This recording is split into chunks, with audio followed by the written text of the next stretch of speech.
Well, hello YouTube, for the third time in 3 nights. Now don't worry, this is going to be the last night till next Friday, hopefully. But we've got a bit of a collector's edition for you tonight. There's all sorts. Might not be quite as mad as last night, but you know, it's going to be good. Well, I think it's good, and it's only my opinion that matters, because I'm a narcissist. Right, so where should we start? Just let me see. Right, I've got a Bolo, even though I said I'm never going to share anything, but I'm quite confident when I share this that no one else is ever going to get one. So there's my Bolo. Be on the lookout for, and you might find one by the time you're 94. I've got a bit of Shakespeare. We've got the main event, the main topic, selling globally. Is it worth it? Pure gold, that one.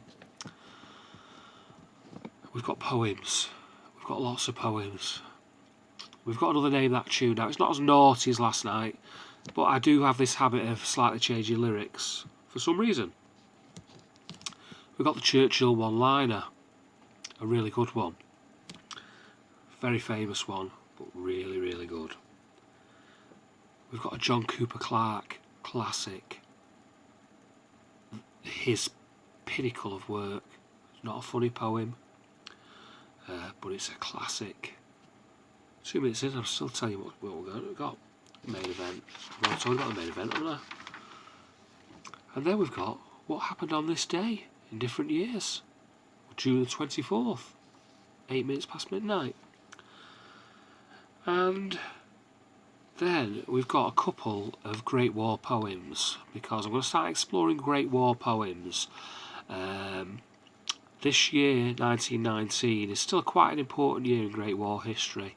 It's when the final peace negotiations were done, and also the British Army and French Army of Occupation in the Rhineland in Germany. So, and these things need to be kept alive. And 2 beautiful poems, only short poems, so I'm not going to bore you to death. So, I was thinking about Shakespeare, because my dad always, before we start, I don't have a drink problem. This guy has got it obsessed that I've got a drink problem. Honestly, I haven't. I can't drink alcohol even if I wanted to. I've got serious pharmaceutical needs at the moment, and one of them is warfarin. And if you drink while you're taking warfarin to any level, it's going to kill you, basically, or it's got a good chance of killing you. I'm also on other drugs that I don't want to be drinking with, like a serious dose of antibiotics. So I know he's only having a laugh, and you know, I love a laugh as much as anyone else. There's no problem there. You can keep commenting. I'm not going to ban you. You're a nice lad, I'm sure. Don't know you, obviously, but you know, most people are nice, aren't they? But I haven't got an alcohol problem. But we have got a beer update! I've never even heard of this. I'm only on the Brewdog. Punk AF. Well, punk suits me because I like a bit of punk. I don't think you'd have got Sid and Nancy drinking this. 0 alcohol. As it says. Alcohol free. And that's in English there, not in Swahili. Alcohol free. I rest my case, Your Honour. Now, I am a little bit daft, but it's just an act. I'm not like this normally. This is my on-stage persona. Right. So I think we'll start with a Shakespeare quote. It's only a very, very short one. And it comes from Macbeth. It's all about life. Life is a tale told by an idiot, full of sound and fury, signifying nothing. Had a bit of a downer, didn't he, old Macbeth there? Ever since he got involved with them witches, that was it. So we've done that. Cross that off. So is life tale told by an idiot. Well, maybe sometimes it is, and maybe sometimes it isn't. Depends what mood you're in. Right. I think, before I show you my Bolo, as it flies past now, and it would fly past as well. Wham! Show you in a minute. We're going to do John Cooper Clarke's classic. It's a long poem. It's a great poem. Now, just to give you the backstory to this poem, many of you may not remember because you're probably too young, but in the late 70s, early 80s, Thatcher's Britain began, and the North suffered greatly through this. The old industrial base of the country was stripped. Mines closed down. We had a miners' strike. Lots and lots of people were thrown on the scrap heap at that time, and communities were thrown on the scrap heap at that time. These industries had the problems. Yeah, they did. Nationalisation had been rife through the 60s and 70s, and when governments start controlling industries, usually it doesn't come to a good end. I mean, just look at Soviet Russia. I mean, even China now has private enterprise, even though it's still technically a communist country. Right. So, and we were on the verge of communism at one point in the late 60s and early 70s with some of our governments, and the way that everything was nationalised. But when Thatcher got in, she denationalised everything, and it was the age of the yuppie, and the whole country changed its outlook. And this poem is sort of like signifying a street, and it could be a street in any town, especially in the north, where degradations took place, and it's not the street it used to be. It's become, you know, an urban ghetto, if you like, and the name of this street is Beasley Street. Now, this is a long poem. I'm probably going to trip up over the words as I go through, but listen to the words of this poem. In my opinion, which doesn't count for much, I know, this is a work of genius. Right, so you're ready? Because there's a lot of reading here. Good job I'm sober, isn't it? Right. Far from crazy pavements and the taste of silver spoons, a clinical arrangement on a dirty afternoon, where the fecal germs of Mr. Freud are rendered obsolete, the legal term is null and void in the case of Beasley Street.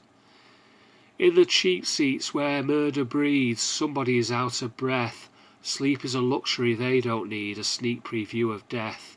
Belladonna is your flower, manslaughter is your meat, spend a year in a couple of hours on the edge of Beasley Street.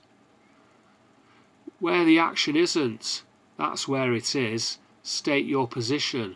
Vacancies exist. In an ex-certificate exercise, ex-serviceman excrete. Keith Joseph smiles and a baby dies in a box on Beasley Street. From the boarding house and the bed sits, full of accidents and fleas. Somebody gets it, where the missing persons freeze. Wearing dead men's overcoats, you can't see their feet. A rift joint shuts and opens up, right down on Beasley Street. Cars collide, colours clash, disaster movie stuff. For a man with a Fu Manchu moustache, revenge is not enough. There's a dead canary on a swivel seat, there's a rainbow in the road. Meanwhile on Beasley Street, silence is the code. Hot beneath the collar, and in spectacles, with where the perishing stink of squalor impregnates the walls. The rats have all got rickets, they spit through broken teeth. The name of the game is not cricket, caught out on Beasley Street. The hipster and his hired hat drive a borrowed car. Yellow socks and a print cravat, nothing la-di-da. OAP, mother-to-be, watch the three-piece suite, where shit-stopper drains and crocodile skis are seen on Beasley Street. The kingdom of the blind, the one-eyed man is king. Beauty problems are redefined and doorbells do not ring. A light bulb bursts like a blister, the only form of heat, where a fellow sells his sister. down the river on Beasley Street. The boys are on the wagon, the girls are on the shelf. Their common problem is that they're not someone else. The dirt blows out, the dust blows in, you just can't keep it neat. A fully furnished dustbin, 16 Beasley Street. Vince the aging savage betrays no kind of life, but the smell of yesterday's cabbage and the ghost of last year's wife. Through a constant haze of deodorant sprays, he says retreat. Alsatian dogs their dirty days down the middle of Beasley Street. People turn to poison, quick as lager turns to piss. Sweethearts are physically sick every time they kiss. It's a sociologist's paradise, each day repeats. Uneasy, cheesy, greasy, queasy, beastly Beasley Street. Eyes dead as vicious fish, look around for lass. If I could have just one wish, I'd be a photograph. On a permanent Monday morning, get lost or fall asleep when yellow cats are yawning around the back of Beasley Street. Now that, sorry, it's a work of genius. Brilliant. Absolutely brilliant. Now, I can't remember what I've done now. I've done Beer Update. I've done the Shakespeare. Oh, Churchill, comeback of the day. One-liner. Now, Winston Churchill is very famous for having a very bad relationship with who I think was the first female MP in Parliament, Lady Astor. And there's lots of quotes between Churchill and Lady Astor. And one time, Lady Astor said to him, "If I were your wife, I'd poison your coffee." And he replied, "And if I were your husband, I'd drink it." So, shot down and shit on Lady Astor at that point. So we've done that. Right, and now it's Name That Tune. Well, obviously you're going to know the tunes, but just in case you don't, I'm going to sing them.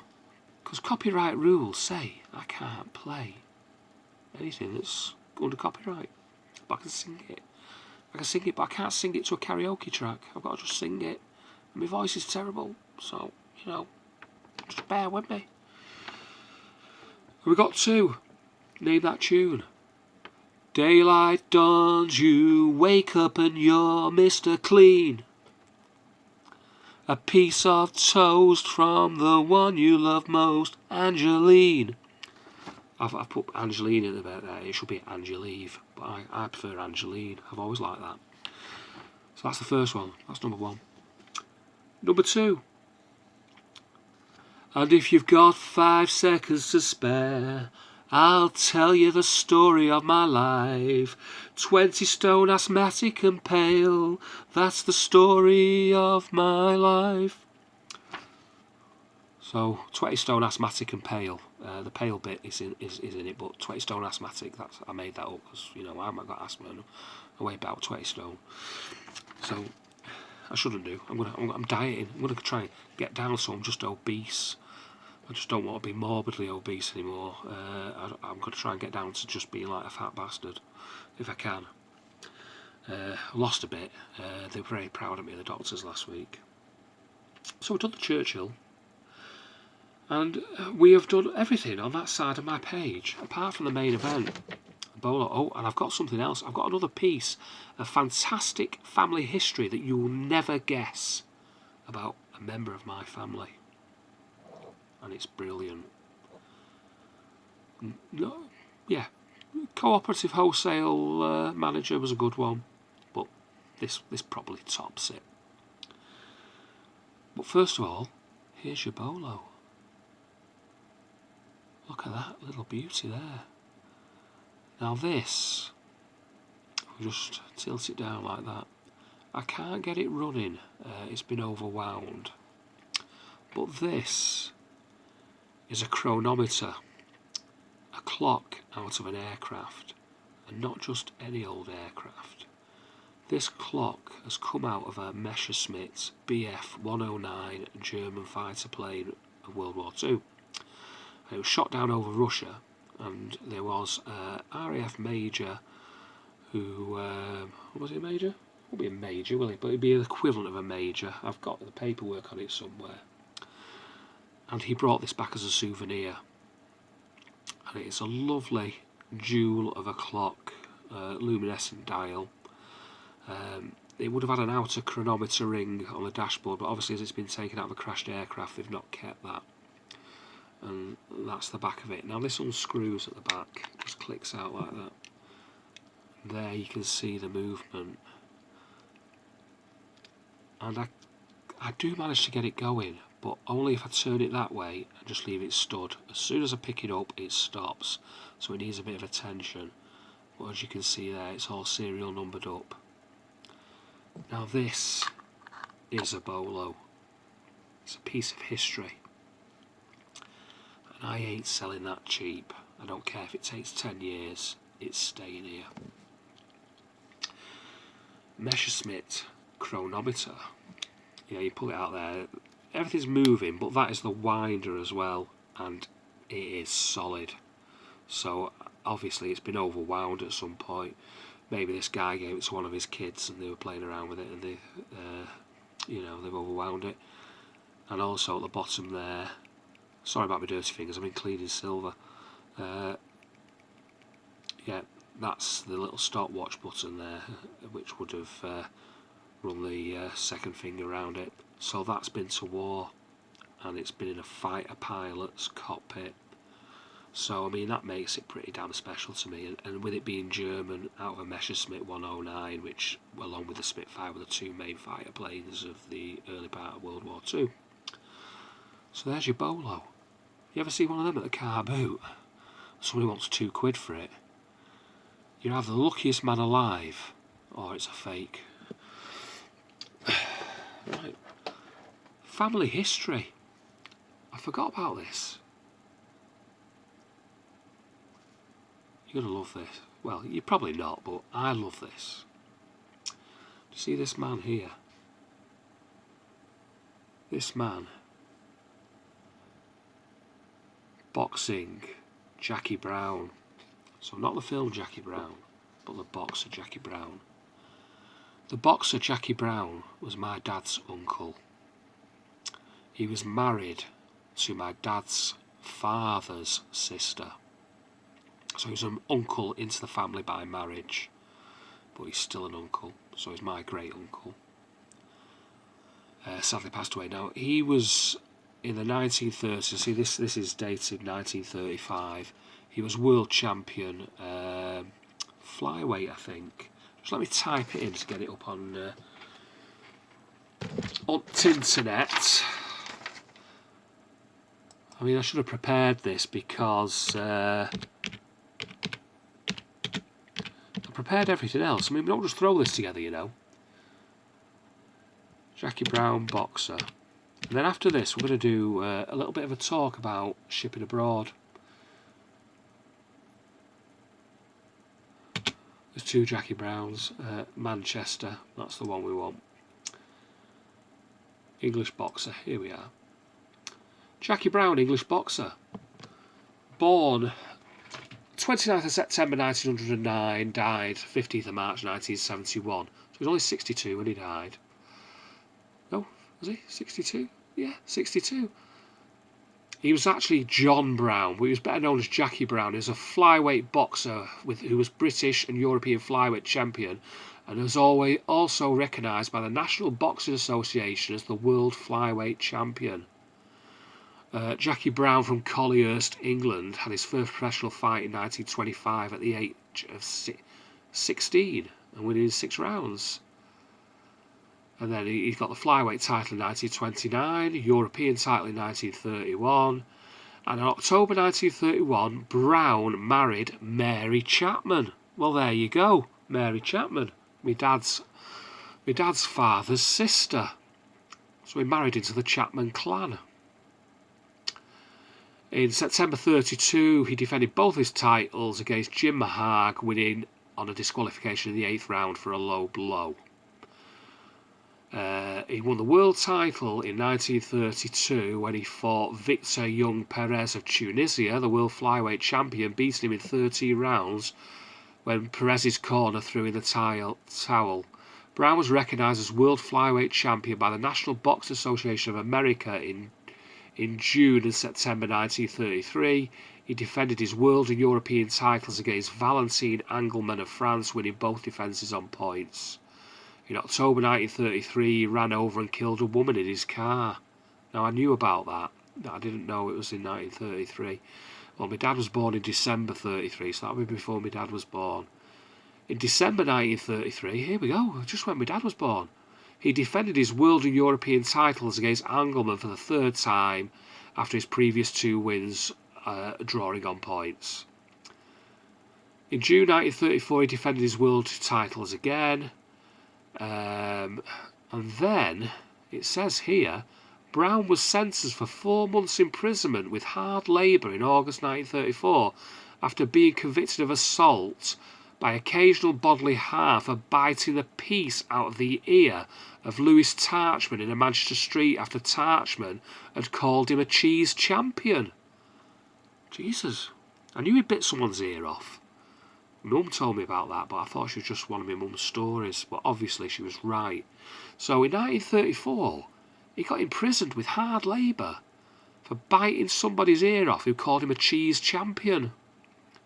I think if somebody called me a cheese champion, I would probably give him a good bite as well. Because you would, wouldn't you? You know, cheese. In 1935, Brown was stripped of his European title for not giving Engelmann a return. This bloody Engelmann, he must have fought him a load of times.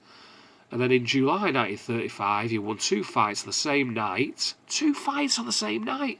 I mean, it's unheard of these days, isn't it? Stopping Jackie Quinn in the second round of 12 and Sid Rose in the third round of 6. And then he lost his world title in 1935. He defended his British and world flyweight titles against the talented Scottish fighter Benny Lynch. He lost his titles when the referee stopped the contest in the second round. Later that month he was fined £10 and had his driving licence endorsed after being caught speeding. At the trial, it emerged that he had over 20 previous convictions for driving offences, some of them serious. So it sounds like he was a bit of a boy. But I've got a story about Jackie Brown in a minute. And then, following the loss of his titles, Brown continued fighting as a bantamweight, having won the Northern Age Area title in 1936. In May 1937, he fought the holder Johnny King for the British title, losing by a knockout in the 13th round. This was his last challenge for a national international title, but he continued fighting until 1939. He then retired, but made a 1-fight comeback in 1948 when he scored a points victory over Billy Stevens over 8 rounds. So this guy, like I say, there he is. I bought an autograph book and I paid a lot of money for it. A lot of autographs there. I had a Laurel and Hardy that I sold for £300. And they're going out steadily. I've got some really famous people from the 20s and 30s. And the guy who compiled these autographs works at Manchester Hippodrome. Long gone now. It was on Oxford Road in Manchester. And this man has signed it there and dedicated it to him, Jackie Brown. And obviously he was like a typical member of our family, even though he only come in by default. He's put World Flyweight Champion, August the 10th, 1935. And he lost it in September 1935, so this was just before he lost it. And this guy's got the signature, and then he's done a little cut that out of a magazine, and then stuck looks like a cigarette card on it. Now, I'm going to get that framed for my dad's birthday in December, because he's a member of the family, and we've got some members of the family upstairs, downstairs. And I will tell you about one member of our family who is obviously quite closely tied to Jackie Brown, because it was his sister who married Jackie Brown, and that's George Chapman. And that's why my middle name, well, one of my middle names is George. I've got 2 middle names. Well, one of my middle names is George, named after my dad's father. And my other middle name is Eric, and that's named after my dad's stepfather, who still called his dad, because after the war his mother remarried because she was a widow. But I will tell you the story about George Chapman. Judd, he was known as. And he was quite a well-known hard man in the Colliest area in the 1930s. And Jackie Brown came round to his house for dinner, a family dinner, and a bit of banter ensued. And Jackie Brown was saying, well, you know, I could knock you out, and this, that, and the other. Let's have a bare knuckle in the yard. So he said, well, all right, I will do. Now, he's a builder, was Judd, a hod carrier. He was quite a muscly little guy. Well, not little guy, he was probably about 5'7", but muscly. And they got in the backyard, and they stripped down to the waist, and Jackie Brown caught him with a good punch, but he got in there and he lifted him up and he threw him over the backyard wall, and that was that. Fight over. He threw him over a 5-foot backyard wall. World champion. Like I say, he was only a flyweight. Jackie Brown is quite a lightweight guy, but obviously he's a professional boxer, and he had a good old punch on him. Right now, is it worth selling items abroad? Well, the answer is, of course it is. Are you mad? I'm only joking. Yeah, it is worth it. 25% of our sales go abroad. So 1 in 4 items goes abroad. Now, we used to do our own shipping years ago, and then we moved on to the global shipping. But global shipping, which is, if you don't know, is a scheme run by eBay where an item sells and you post it to their fulfillment warehouse or distribution warehouse, and then they carry the journey on from there, but it comes at a cost to the customer. Cleaning my teeth, I got a little cold sore or something there. I don't know what that is. Anyway, yeah, so with a global shipping, on small items the cost can be prohibitively more expensive than it is for you to send it yourself. So what we do now is, the basic rule, and I think it's a good rule to follow with the global shipping, is if your item's above 2 kilos, international postage through Royal Mail is prohibitively expensive. It goes through the roof. I mean, you know, it can be £70–80 to post a 3 kilo parcel to Australia tracked. But on global shipping, they actually charge the customer a lot less for the heavier stuff. But if you go and sell a photograph or a postcard, it's like 15 quid or something that they charge the customer. So obviously, you know, for the smaller items and the smaller value and the small stuff, it puts customers off like mad. So we're really 95% on our own shipping.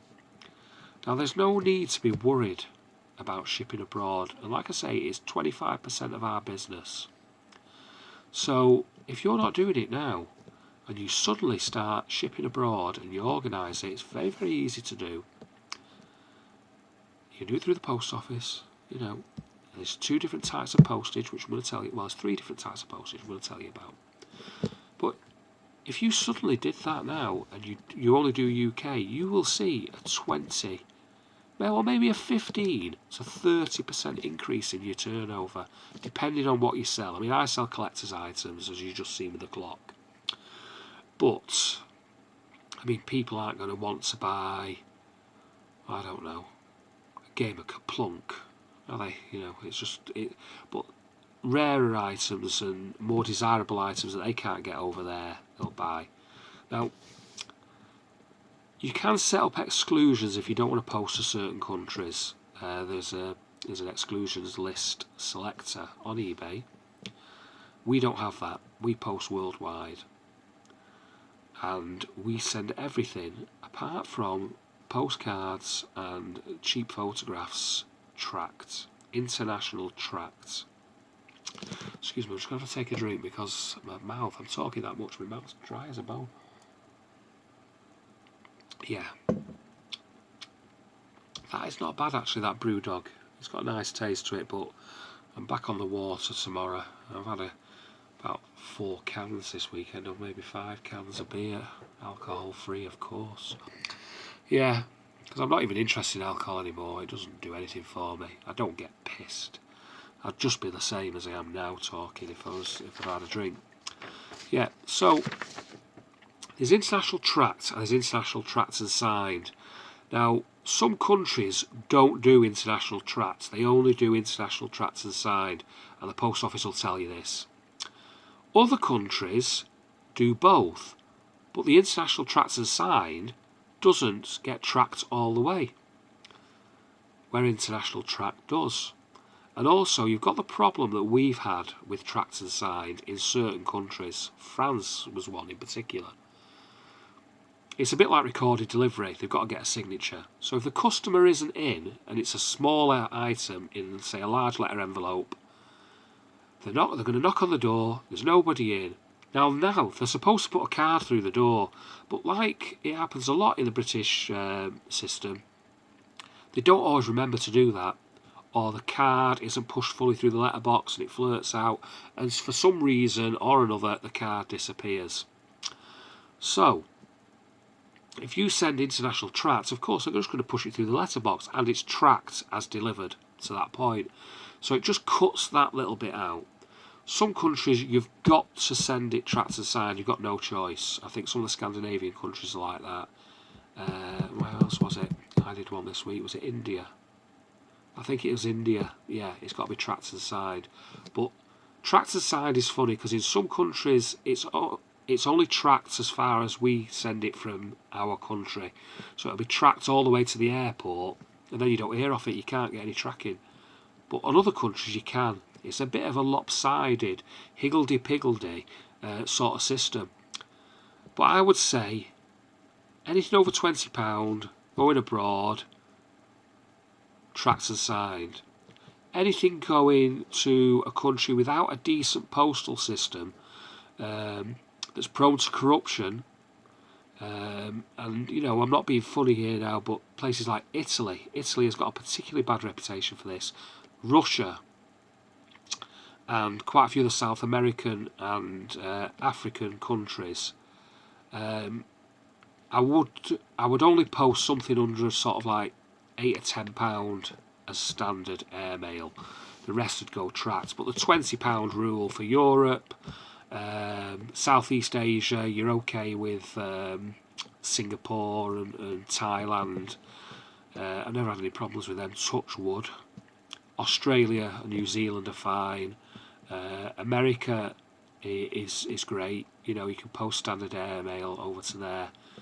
So even up to £20, I'll still post standard airmail there. Some of the other countries, it'll be only up to £10. Yeah, so you just got to judge it really, which way you want to do it. And global shipping, I mean, if you don't want any risk and you don't want any hassle, or you don't think you're going to get any hassle, global shipping probably would be the way for you to go. But you've got to bear in mind that it's very, very difficult to run combined postage on global shipping. They do combine them if they're in the same basket, but it's not like I combine stuff. Like if I sell one photograph and it's £3 international postage to America, if I sell 10 photographs, it's still £3 postage. Now, if those 10 photographs go up to £30 in value, I'll send it tracked and I'll take that from out of the profit. But still, to send it tracked is only about £7. So that other £4, I'll eat that. But I've got a multi-order. If I did that in global shipping, God knows what they'd pay. It'd be a lot just to get like 8 or 10 pieces of paper sent over. So it's a bit prohibitive that way for me. And also, people always think that you're fully protected on global shipping. Well, you are, and you're not. If it goes missing, once they've received it at their warehouse, and it goes missing somewhere on that journey, you're covered. End of. If it gets damaged in transit, you're covered. Once they've accepted it into that warehouse in decent condition, and it gets damaged in transit, you're covered. End of. That's great. But, and this is quite a big but, if the customer opens an item not as described case, you are then expected to pay that return postage back. Global shipping will not pay for that to be returned back to you. So you could be out of pocket. On an INAD, as they call it in America. I don't know, got an INAD. Yeah.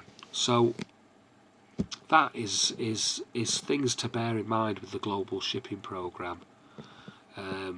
It's good in some ways. If you've got something heavy, I'd say send it that way, because it's going to be the cheapest way for the customer.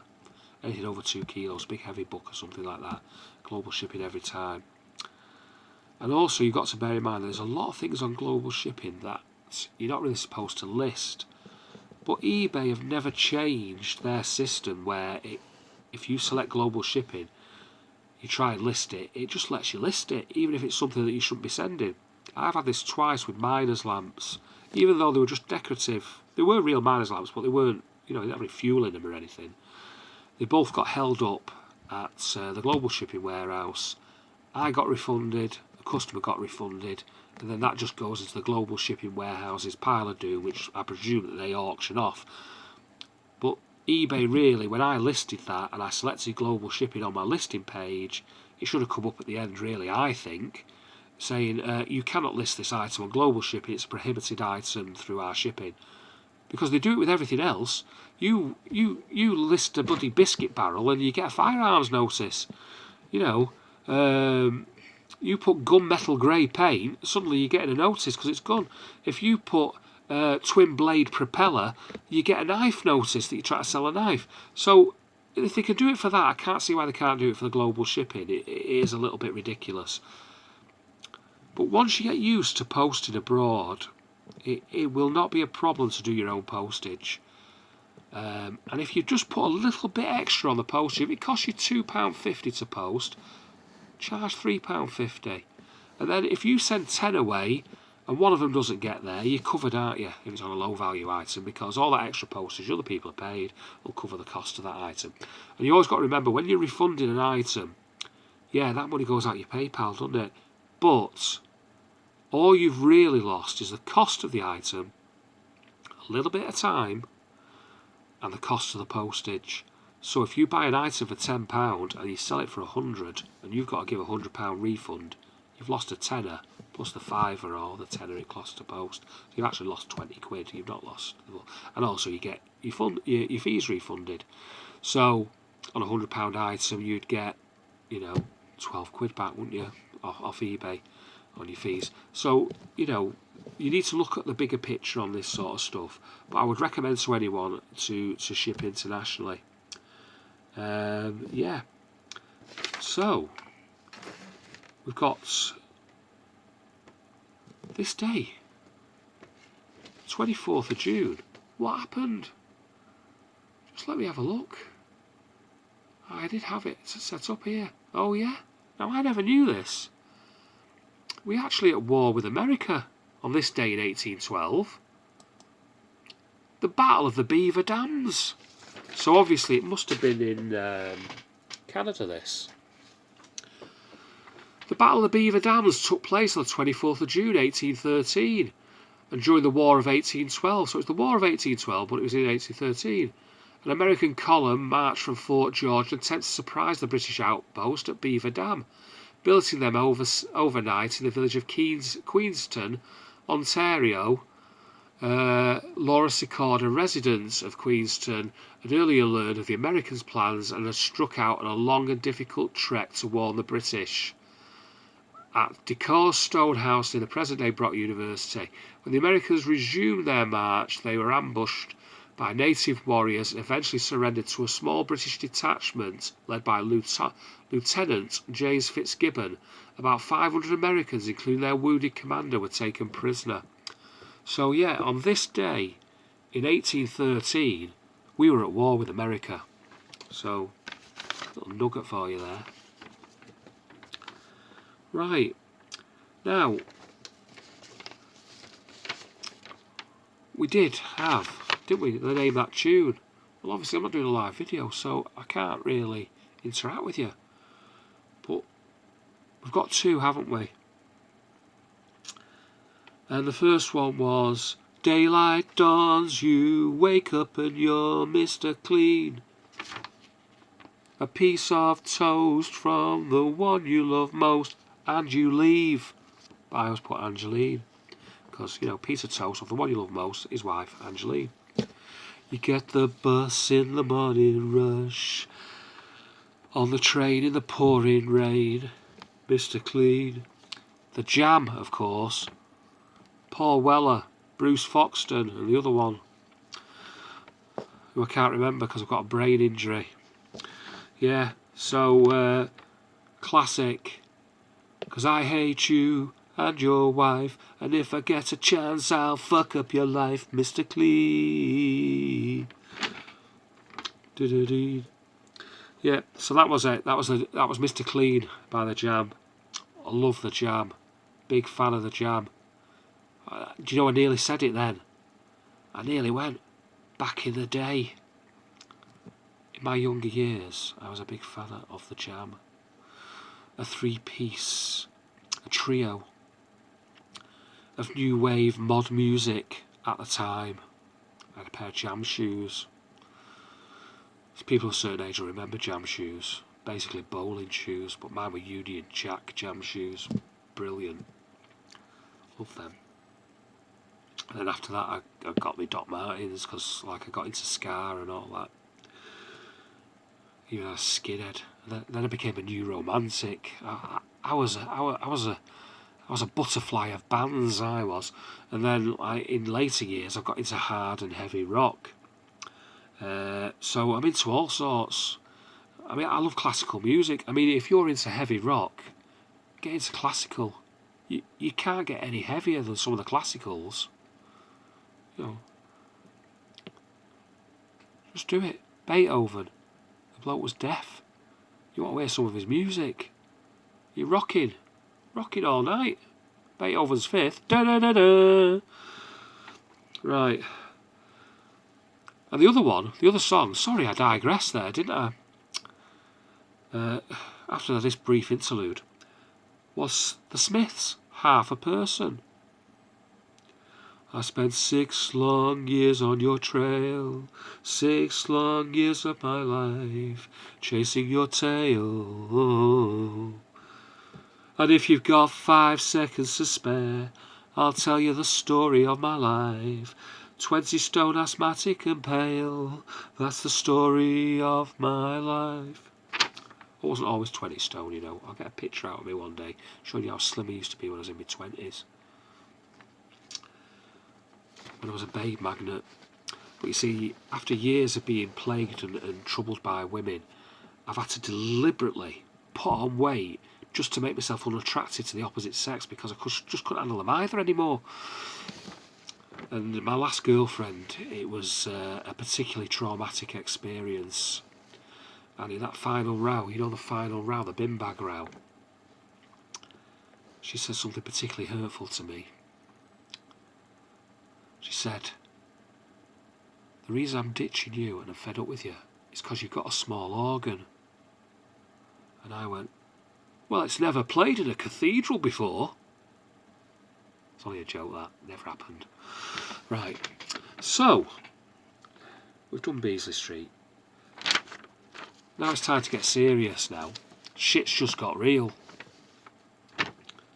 We're going to be doing 2 war poems, 2 great war poems. So no messing about now. It's time to show a little bit of respect. The Great War, World War I. Probably the biggest war up to that time that had ever been fought. Involved countries all over the globe. And it was a war that spanned 2 types of warcraft. So new techniques had to be envisaged to get through this war. And in the beginning of it, these techniques weren't employed because they were fighting a 19th century war with 20th century weapons. Primarily the machine gun, rapid fire artillery and poison gas. So we've got 2 poems here. Now the first poem, if I can find it here, is called Flanders Fields, which is probably one of the most famous World War I poems by John McCrae, May 1915. So it goes like this. In Flanders fields the poppies blow, between the crosses row on row, that mark our place, and in the sky the larks still bravely singing fly, scarce heard amid the guns below. We are dead short days ago. We lived, felt dawn, saw sunset glow, loved and were loved, and now we lie in Flanders fields. Take up your quarrel with the flow, turn you from failing hands we throw, the torch be yours to hold it high, if ye break faith with us who die. We shall not sleep though poppies grow in Flanders fields. Now that has just done what that other poem did a couple of nights ago. Don't stand at my grave and weep. It's just made everything stand up on me. It just, these things, they get me. They really do get me. I mean, I don't mess about and I have a laugh, and you know, I try to keep it light-hearted, but sometimes these things just have to be said. Now, here's another great poem. It's only very, very short. I'm sorry that I'm going into a lot of text and verse, but I think that it's about time somebody appreciated these things. And this is by the famous World War I poem. It's only about 8 lines long. It's called The General by Siegfried Sassoon. Good morning, the General said, when we met him last week on our way to the line. Now the soldiers he smiled at are most of them dead, and were cursing his staff for incompetent swine. He's a cheery old car, grunted Harry and Jack as they slogged up to Arras with a rifle and pack. What he did for them both with his plan of attack. The General. Moving. Honestly, I'm moved by that. I really, really am. And the war to end all wars, and how wrong the people who wrote that were. The war to end all wars. 21 years later, they're fighting another world war, which I may discuss at one point, why that happened, and the reasons that happened, and the reasons that the Third Reich came to prominence, but that is for another day. It's today I want to honour the dead of Arras, the unknown soldier, and the many a poor young lad who lies under the soil of the Somme. Yeah, that's me signing off. I'm feeling pretty melancholy now. I'm going to finish my beer, and I'm probably going to go and watch a bit of Netflix or something. I don't know. So, I'm wishing you all well for the week. Oh, I didn't tell you how much I've done today, did I? I got carried away with all my jam and Siegfried Sassoon and blah-de-blah-de-blah. Now, I know a lot of you resellers are probably going to get fed up with me now going on with myself, but just look at me as basically just a little bit of light frivolity at the end of a long working day, because that's what it is for me. I finish my working day and I just like to talk into this camera and spout a load of rubbish, really. But yesterday was £230, today was £340.40, but it still felt very, very slow. We have 65 orders going out tomorrow, 74 items and 65 orders, so we should be able to do that, and it doesn't look like there's anything difficult. I think the largest thing we've got is a mug, and that's not me, that's a ceramic mug. The rest of it's all smalls, so happy days. So I will love you and leave you. 49 minutes and 30 seconds, world record for Ken Chaparino. See you later. Bye.